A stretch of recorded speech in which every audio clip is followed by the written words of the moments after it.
एक बार गौतम बुद्ध वैशाली नगरी में धर्म प्रचार के लिए जा रहे थे।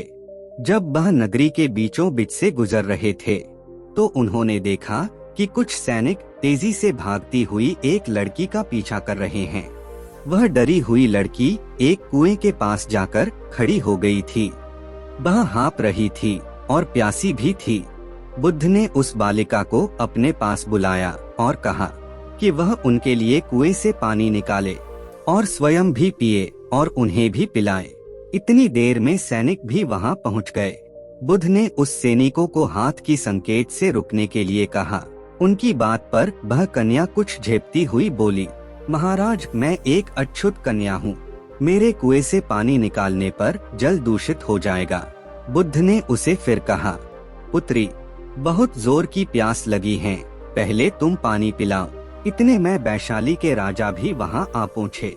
उन्होंने बुद्ध को नमन किया और सोने की बर्तन में केवड़े और गुलाब की सुगंधित पानी पीने के लिए पेश किया, लेकिन बुद्ध ने उसे लेने से इनकार कर दिया। बुद्ध ने एक बार फिर बालिका से अपनी बात दोहराई। इस बार बालिका ने साहस जुटाकर कुएं से पानी निकालकर स्वयं भी पिया और गौतम बुद्ध को भी पिलाया। पानी पीने के बाद बुद्ध ने बालिका से इसका कारण पूछा।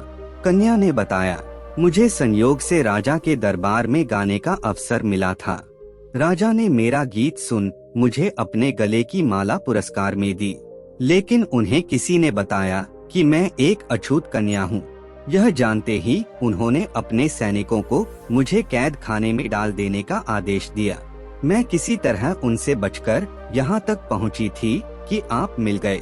इस पर बुद्ध ने कहा, सुनो राजा, मैं चाहता हूँ कि आप मेरी इस बात को हमेशा याद रखें कि किसी भी इंसान की पहचान उसके धर्म या जाति से नहीं, बल्कि उसके गुण और कर्मों से होती है।